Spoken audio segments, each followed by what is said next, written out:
आपने प्रश्न पूछा है, मैं एक समाजशास्त्री हूं, तो डेफिनेशन तो समाज की दे सकते हैं, लेकिन वास्तविकता यही है कि जिस समाज में व्यक्ति का व्यक्ति से एक बराबरी का ताना बाना हो, रिश्ता हो, वही वास्तविक एक समाज है। अब भारतवर्ष जैसे ऊर्ध्वाधर समाज में जिसकी संरचना के अंदर ऊंच नीच और क्या कहना चाहिए, छुआछूत सब कुछ बनी हुई है, वो भी एक समाज है।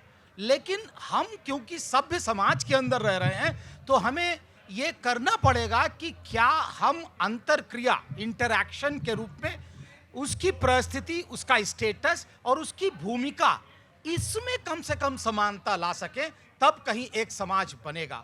जो कि मुझे लगा कि आपने देखा होगा कि आचार्य रामचंद्र शुक्ल जी जब परिभाषित कर रहे थे हिंदी साहित्य को, तो उन्होंने कहा किसी समाज का साहित्य उस समाज की जनता की चित्रवृत्ति का प्रतिबिंब होता है, हाँ, संचित चित्रवृत्ति का प्रतिबिंब होता है। लेकिन उन्होंने ये तो बताया, लेकिन उन्होंने उस समाज की जनता के बीच के ताने बाने को नहीं बताया। और वहां पर जब उन्होंने उद्धरण प्रस्तुत करने शुरू किए, तो उन्होंने एक, मुझे बड़ा अचंभा होता था कि आपके बुंदेलखंड की एक जुमला उन्होंने प्रस्तुत किया, जिसमें लिखा था 13 बरस कुकुर जिए और 12 बरस कुकुर जिए, 13 बरस यार, बरस 18 छतरी जीवे, आगे जीने को धिक्कार। तो ये जो एक तरह से सामाजिक ताने बाने का उदाहरण उन्होंने प्रस्तुत किया, तो मैं समझ गया कि वास्तविकता में ये जो साहित्य है वो समाज का तो दर्पण नहीं, किसी विशिष्ट समाज का दर्पण जरूर नजर आ रहा था। तो अगर वो समेकित नहीं है और वो समेटे हुए नहीं है, तो मुझे लगता है कि समाज की संकल्पना संपूर्ण नहीं हो। चंद्रभान जी, क्या इसके आगे हम ये कह सकते हैं कि समाज के भीतर की में जो जातियों में खांचे बटे हुए हैं, हम इस बात का जिक्र इसलिए कर रहे हैं क्योंकि ये लगातार माना गया, हमेशा माना गया कि दलित समाज आर्थिक सामाजिक तौर पर हाशिए पर है भारतीय परिस्थितियों में। लेकिन दलित समाज का कोई व्यक्ति अगर आर्थिक तौर पे संपन्न है, और जिसका जिक्र विवेक कुमार जी कह रहे थे कि आपका जुड़ाव जिससे होता है, तो हम वहां पर देख रहे हैं कोई बहुत रईस व्यक्ति है, उसका उस तबके के साथ होगा, तो उसके भीतर के मर्म में क्या वो समाज जीवित रहता है जिस समाज से वो निकला है, या वो फिर उस आर्थिक तौर पे संपन्न परिस्थितियों के भीतर ही रहना चाहता है? इसको अगर मैं एक उदाहरण के साथ रखूं तो शायद ज़्यादा बेहतर होगा। कुछ महीने पहले की बात है, भीलवाड़ा राजस्थान का एक ज़िला है। उस गांव में एक दलित शादी के एक दिन पहले जो गांव का फेरा लगाते हैं घोड़े पे चढ़ के और तलवार लेकर के, एक दलित परिवार ने साहस किया। ये उस गांव के लिए, जैसे डॉक्टर साहब एक इन्होंने बैकग्राउंड तैयार किया तो मुझे थोड़ा आसानी हो गई। तो उस गांव में एक दलित परिवार ने और उसके रिश्तेदार ने, दोस्तों ने, मित्रों ने, आसपास का एक बड़ी क्रांति करने का फैसला किया। फैसला क्या था कि दलित दूल्हा घोड़े की सवारी करेगा और तलवार के साथ में। खबर फैल गई चारों तरफ, फला गांव में एक दलित दूल्हा घोड़े पर चढ़ने वाला है। दोनों तरफ से गोलबंदी शुरू हो गई।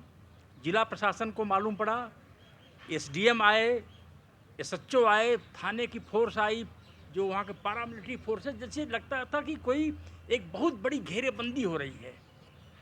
और ये घटनाएं हर अभी मई जून में अखबारों पर नज़र रखिए तो फिर ये घटनाएं आएंगी। तो पंचायत हुई। पंचायत में जो गैर दलित समाज के लोग थे, उनका क्या कहना है, दलित क्या कह रहे हैं हम छोड़ दीजिए। उनका ये कहना है कि गांव में सब कुछ शांतिपूर्ण था। ये दलित समाज के लोग, कुछ लोग पढ़ लिख लिए और आरक्षण का फ़ायदा उठा कर नौकरी कर लिए और कुछ लोग पैसा कमा लिए, तो ये गांव की शांति भंग कर रहे हैं।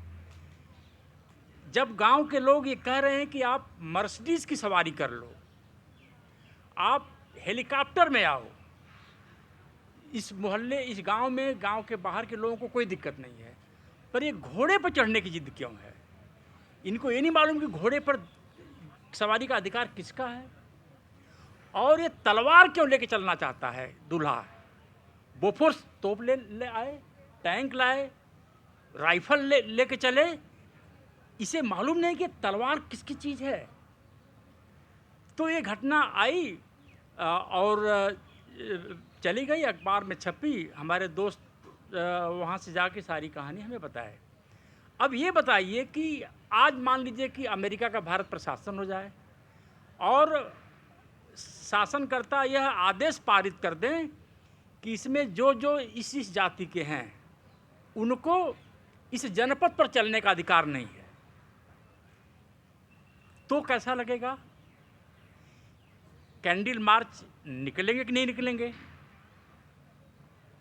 तो एक दलित होने नहीं, का हम आप ठीक कह रहे हैं। एक गांव के भीतर की घटना आप बतला रहे हैं जहां पर दलितों को लेकर क्या दृष्टिकोण है उस जिले के भीतर का, आप बता रहे हैं इसको, लेकिन हम भी इसमें से कह रहे हैं उसी जिले में से निकलता है एक शख्स और दिल्ली में आ जाता है। आर्थिक तौर पे वो संपन्न है, सियासत के भी नजदीक है, सत्ता भी उसके हाथ में है, वहां पर उसका चेहरा या उसके अपने सरोकार क्या होंगे? क्या उस समाज के बारे में जिक्र कर पाएगा या वो अपनी परिस्थिति में जीना शुरू करेगा?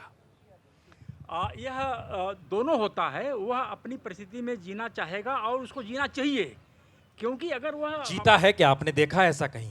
कोई नाम ले सकते हैं ऐसा जो आपको, हम कई नाम ले सकते हैं चूंकि जो हमको लगता है कि ये लोग ऐसे आर्थिक रूप से संपन्न होने के बाद उनकी मानसिकता परिस्थिति बिल्कुल अलग हो जाती है। देखिए, इंडिविजुअल्स होते हैं हर समाज में। दलित भी एक मानव है, उसमें मानवीय गुण भी होंगे, मानवीय कमजोरियां भी होंगी। लेकिन मैं जितने दलित अफसरों और टीचर्स, प्रोफेसर्स हैं, नेताओं को थोड़ा छोड़ दीजिए, जानता हूँ कोई न कोई अपने भाई, अपनी बहन के लड़के, अपनी फुआ के लड़के की जुड़ाव रहता है, आपको लगता है? हाँ, चिंता में डूबे आप रहते हैं। क्या कहना चाह रहे हैं? मैं ये कह रहा हूं कि वो जुड़ाव रखे या न रखे, हाँ, चाह कर भी उसको जब अपने बच्चे की शादी करनी है, जब उसके घर के अंदर कोई मृत्यु हो जाती है या फिर कोई बड़ा काम करना होता है, तो वो उसको उस समाज के पास जाना ही पड़ता है। ये समाज आज भी चाहे कितना धनाढ्य हो जाए, चाहे कितने शिक्षा कर जाए, उसके बावजूद वह समाज नहीं छोड़ सकता और उसको समाज के पास जाना ही पड़ेगा, चाहे मजबूरी में ही जाना पड़े। यही समाज है, यही समाज की मतलब ये जो एक शक्ति है उसको आप नकार नहीं सकते हैं। वो आपके सामने खड़े होगा। ये जो लोग जीने का बहाना कर रहे हैं कि नहीं हम समाज के बगैर जी सकते हैं, समाज उनको बार बार दिखाता है कि नहीं तुम नहीं जी सकते हो, तुम्हें उसके पास जाना ही पड़ेगा।